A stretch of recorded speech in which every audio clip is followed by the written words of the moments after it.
Triple E EDC back again with another knife video. This is the Chris Reeve Inkosi. This is the drop point. Now this does come both in drop point and tanto. There are different versions of this, different inlays. There are plain Jane versions. There are, like I said, tanto versions. There's different lugs you can get for them. It comes in a lot of different varieties. And this was originally, I believe, the Sebenza 25. They sort of made the next evolution into the Inkosi, and now they have this. The Sebenza 21 has been retired, and the 31 reigns supreme. So with the Inkosi, I should say, in Umnumzaan. So let's go ahead and talk about the good and the bad of this knife. But before we do that, let's get into some size comparisons. So here is the Paramilitary 2, obligatory Paramilitary 2. And obligatory Para 3. So you can see it's a full-size knife, basically the same size as the Paramilitary 2. Here's the Spyderco Shaman, Benchmade turret,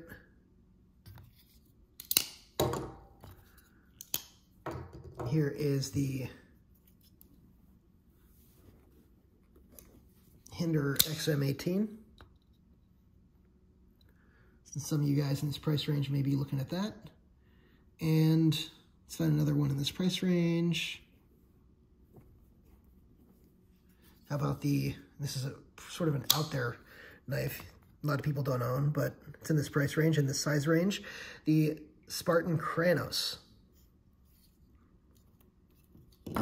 Okay, so this is, like I said, Endura XM18. The last one I'll do actually is the Sebenza 21. So Sebenza 21, Sebenza 31, same size. These are basically the same size. And so those are just some things to keep in mind. This is sort of what I'm talking about, that they come in different color lugs, and some of them are one-sided. These are two-sided, right? So those are just some of the options. And like I said, there are Damascus versions as well. A lot of on the Inkosi, I think a lot of them are special editions, because the Sebenza, I don't see a ton of Damascus Inkosis, if I'm being honest, but maybe I'm just not looking hard enough. All right, let's go ahead and talk about the good and the bad of this knife.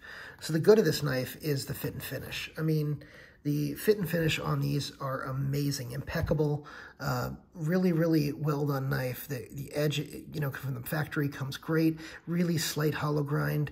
The finishing work on the blade is really, really nice. The titanium is done in an attractive bead blast. It does get a lot of snail trails, but I don't mind those on my knife. I know some people do. The micarta inlays on this, and you know, like I said, there's been different inlays, carbon fiber, woods, all sorts of things. All the inlays tend to be really, really high quality and really nice inlays. This micarta specifically is very, very nice.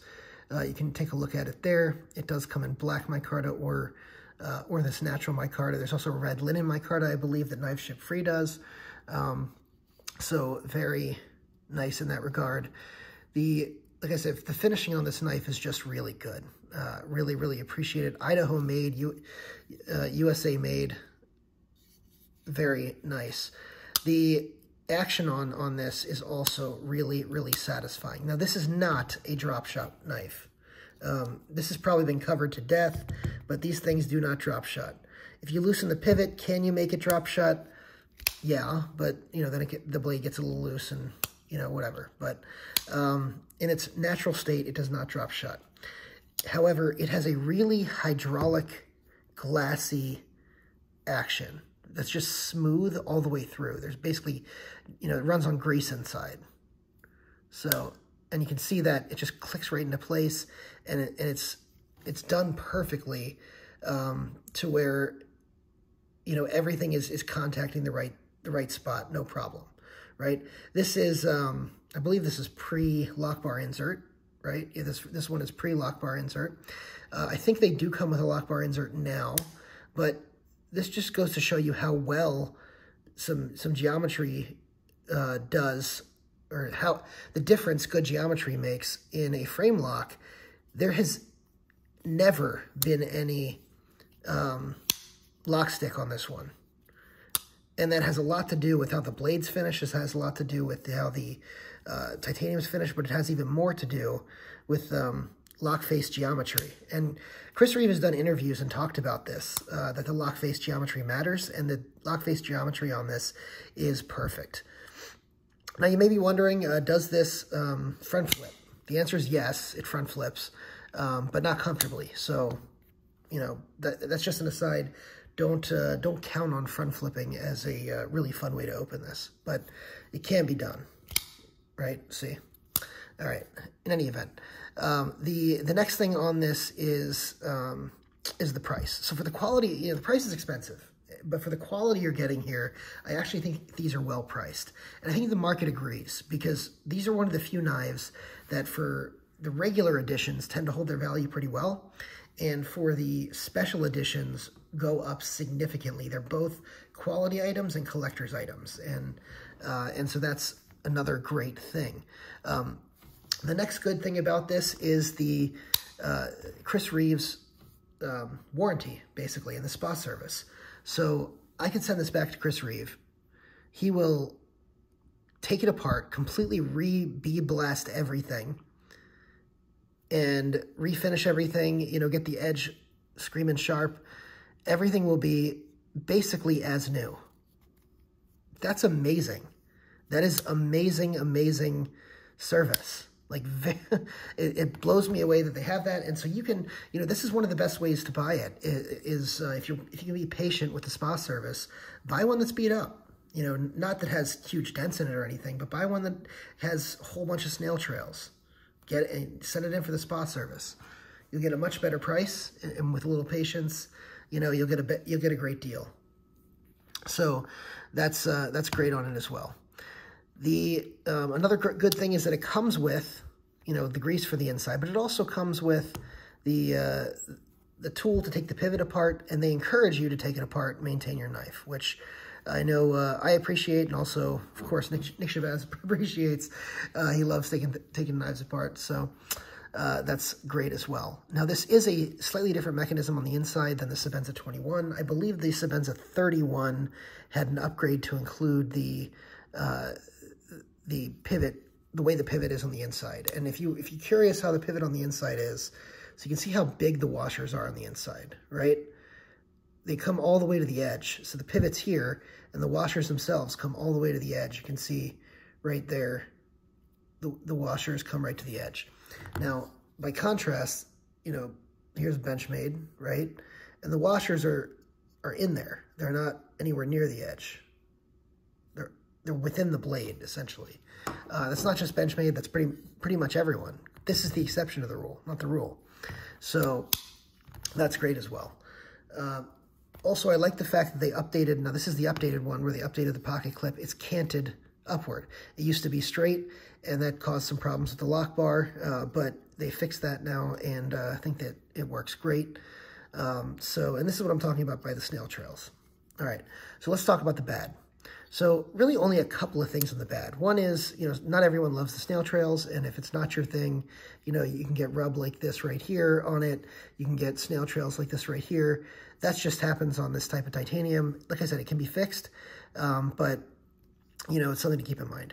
Another bad thing is the inlays. So if you have amazing inlays, the spa service may not be as accessible to you because, and I think Chris Reeve will ask you before they take it out, but they do not guarantee that the inlays won't break when they remove them. And they may not have the same type of inlay to put in if it breaks. So if you have a unique set of, or unique Inkosi or unique Sebenza, just be careful with that.